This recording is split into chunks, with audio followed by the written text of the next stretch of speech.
Bonjour et bienvenue tout le monde dans cette vidéo. Aujourd'hui, je vais vous présenter un programme que j'ai fait en BAT. Donc, l'extension c'est du BAT ou du DOS. C'est un programme, enfin c'est un langage et un programme qui permet, qui est lancé par le système Windows. Donc c'est le système DOS que vous pouvez peut-être connaître en, voilà. Donc en fait donc c'est ça. Donc l'invite de ou on peut aussi l'appeler l'invite de commande. Donc dedans, en fait, ça permet de manipuler des fichiers, ça permet de manipuler plein de choses dans l'ordinateur en passant par le système. Et donc on peut faire des petits programmes dans ce genre-là pour permettre donc du coup, pareil, de gérer des fichiers, des dossiers, du texte. Et en plus, on a une console, donc c'est pratique. On peut avoir un côté, une interface. Donc ça, c'est très pratique. Donc moi, j'en ai fait, en fait, ça permet d'installer, de gérer et un peu, on va dire, de superviser un serveur Minecraft. Donc c'est un serveur, en fait, qu'on va pouvoir héberger en local, donc sur son propre ordinateur. Donc c'est pour ça, en général, qu'il faut avoir un PC de gamer, c'est mieux. Un PC donc qui a des bonnes performances, donc moi j'ai un bon PC, donc là-dessus j'ai pas de problème. Mais il faut avoir un PC qui a de bonnes performances, donc par exemple quel gigahertz, 16 Go de RAM. Bon, la RAM c'est quand même important, et un système d'exploitation en 64 Go. Ça c'est la base. Après, donc on prend ce fichier. Et il nous faut aussi à côté un programme donc qui sera le launcher, on va dire, mais côté serveur. Donc le fichier qui s'appelle CraftBukkit 1.7.2-R 0.3.jar. Donc .jar pour nous dire que c'est un fichier Java, et le reste, ça nous dit que c'est un fichier, c'est un serveur CraftBukkit en 1.7.2, et c'est la troisième version qui est sortie.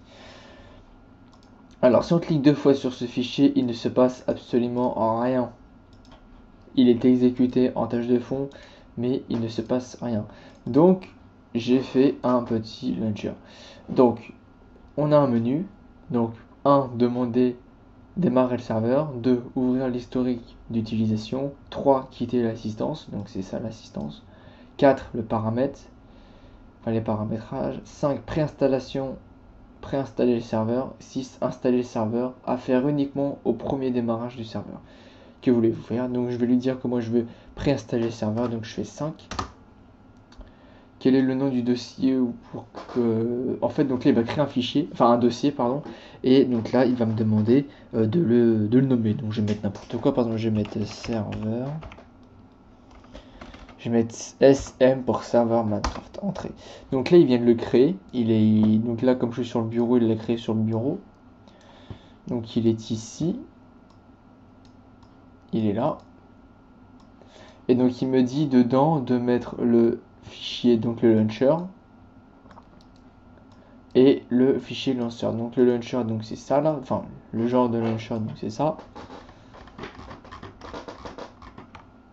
Donc c'est celui-là, et là j'ai le lanceur que je viens d'exécuter.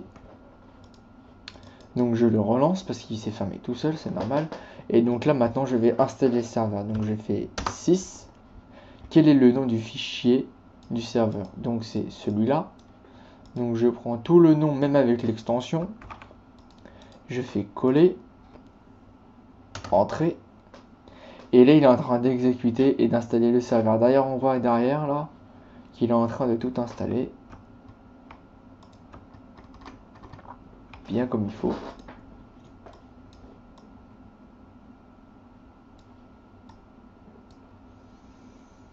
Donc on va attendre. Donc là il a fini. Donc je fais stop pour arrêter le serveur.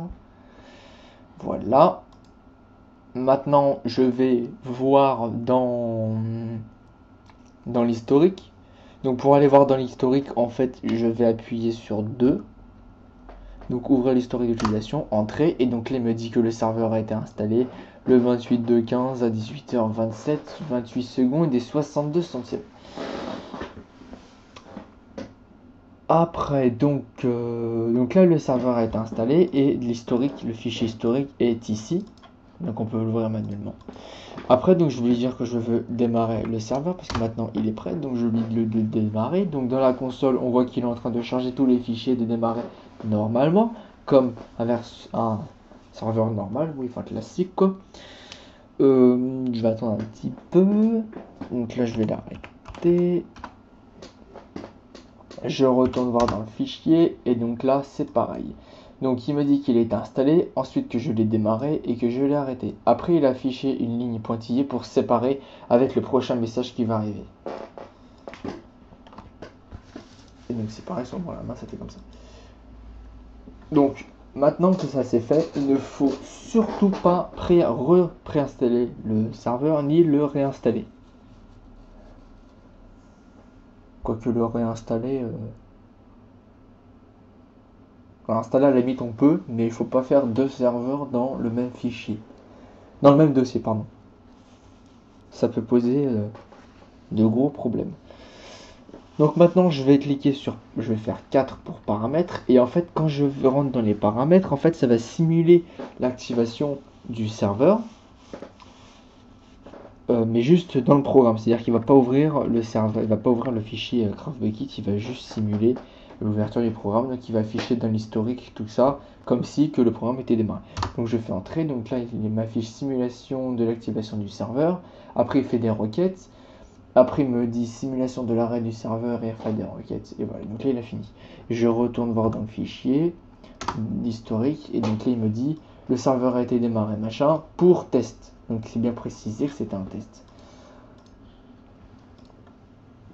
Après, donc là, je peux lui dire que je veux quitter, donc je fais 3. Et voilà. Et donc là, après, il n'y a aucun problème. Donc là, je viens de fermer mon programme, je le relance, je lui dis que je veux qu'il le démarre. Je fais 1, il le démarre, il n'y a aucun problème. On a mis un message d'erreur, mais c'est normal parce que là, j'ai aucune connexion au réseau, donc c'est normal, c'est pour ça qu'il fait la tête.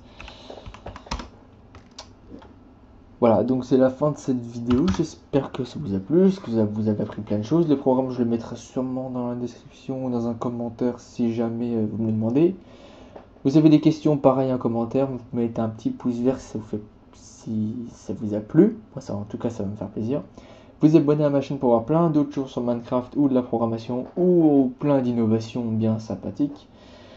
Et puis je vous donne rendez-vous pour la prochaine vidéo qui sera sûrement sur The Crew, le jeu vidéo. Et puis voilà. Je vous remercie d'avoir suivi et puis à la prochaine. Bye bye. Petit fond d'écran de World of Tanks. Bye.